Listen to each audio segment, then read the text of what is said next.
नमस्कार दोस्तों, मैं हूं श्रीकांत और आज हम जानेंगे प्रेजेंट कंटिन्यूअस टेंस के इंट्रोगेटिव सेंटेंस के बारे में।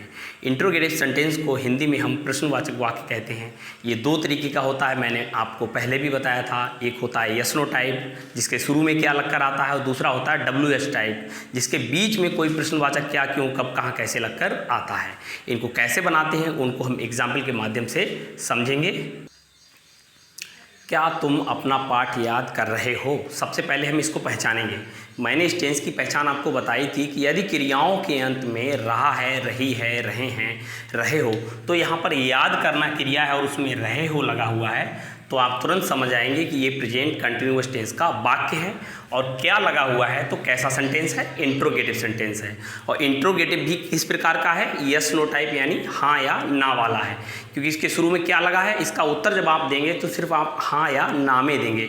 कोई आपसे पूछे कि क्या तुम अपना पाठ याद कर रहे हो, तो इसका उत्तर आप सिर्फ या तो हाँ में देंगे या ना में, इसलिए ये यस नो टाइप है। कैसे बनाएंगे इसको?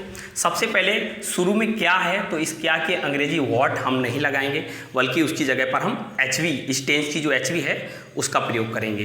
HV इस टेंस की है इज, आर और एम। इज लगती है ही, सीट और सिंगुलर सब्जेक्ट के साथ, आर लगती है आपकी you, we, they plural subject के साथ, और एम लगती है सिर्फ आई के साथ। तो सबसे पहले हम यहाँ पर देखेंगे हमारा सब्जेक्ट क्या है। तो पाठ कौन याद कर रहा है? उत्तर मिला तुम। तो तुम हमारा कैसा सब्जेक्ट है? प्लूरल सब्जेक्ट है। तो HV क्या की जगह पर जो हम लगाएंगे वो आर लगाएंगे, क्योंकि जो HV होती है हमारी वो सब्जेक्ट के साथ अकॉर्डिंग लगती है। सब्जेक्ट यहाँ पर तुम है तो HV आर लगेगी।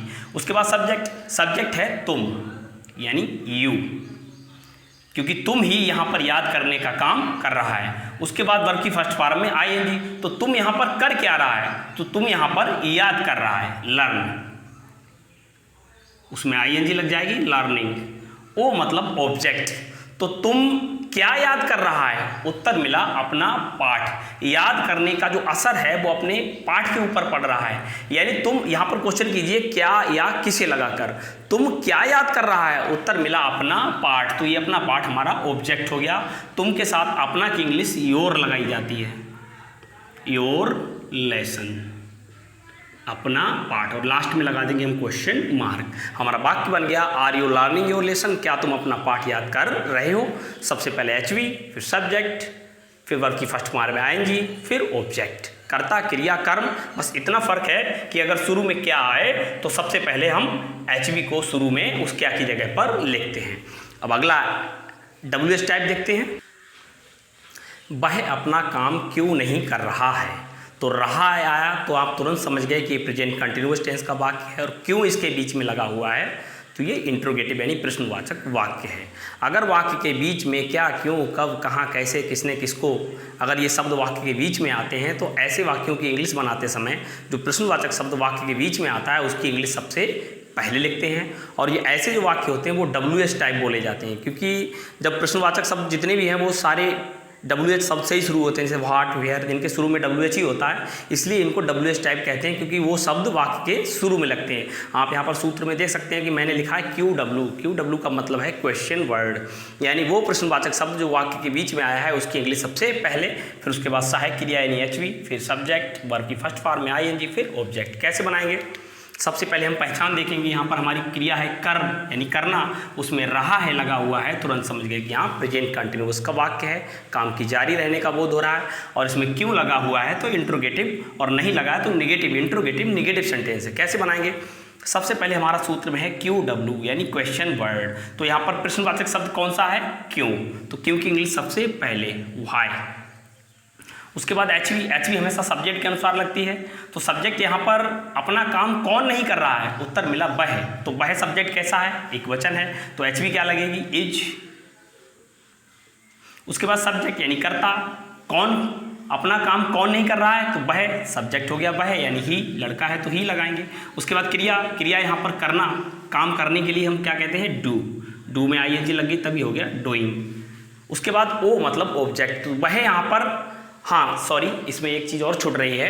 अगर वाक्य हमारा इंट्रोगेटिव निगेटिव हो तो उसमें जब नहीं आता है तो उस नहीं की इंग्लिश हम हमेशा सब्जेक्ट के बाद, यानी HV हमारी उठकर इधर आ जाती है तो नॉट हमारा यहाँ पर रह जाएगा, यानी सब्जेक्ट के बाद हमें नॉट लगाना है, नहीं की इंग्लिश सब्जेक्ट के बाद यहाँ पर लगानी है अगर नहीं आता है प्रश्नवाचक वाक्य में। उसके बाद क्रिया, क्रिया हमारी है करना, यानी कर शब्द दिया है, कर मतलब करना, तो करना की इंग्लिश हो गई डू, उसमें ING लग गया तभी हो गया डूइंग। कुछ बच्चे कंफ्यूज हो जाते हैं कि डू तो प्रेजेंट इंडेफिनिट में HV होती है, तो HV भी प्रेजेंट इंडेफिनिट में इस्तेमाल होती है, डू डज। उसके अलावा डू एक क्रिया भी होती है जिसका मतलब होता है करना। यहाँ पर हम काम को भी, वर्क को भी क्रिया बना सकते थे, लेकिन यहाँ पर अपना काम इसको हम ऑब्जेक्ट बना देंगे और कर रहा उधर उसको हम क्रिया बना देंगे। तो कर रहा हमारी क्रिया हो गई डू, उसमें ING लग गया तभी हो गया डूइंग। उसके बाद ओ मतलब ऑब्जेक्ट, तो ऑब्जेक्ट यहाँ पर वह क्या नहीं कर रहा है, तो उत्तर मिला अपना काम। तो अपना काम ही के साथ जो अपना की इंग्लिश होती है वो हिज लगती है और काम की हो जाएगी वर्क।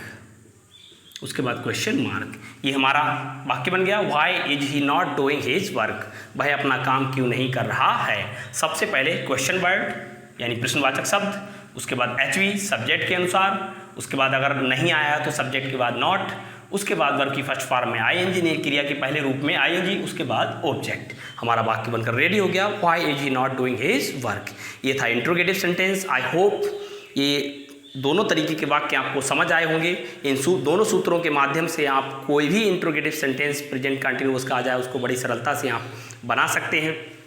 आई होप आज का वीडियो आपको समझ आया होगा, अच्छा लगा होगा।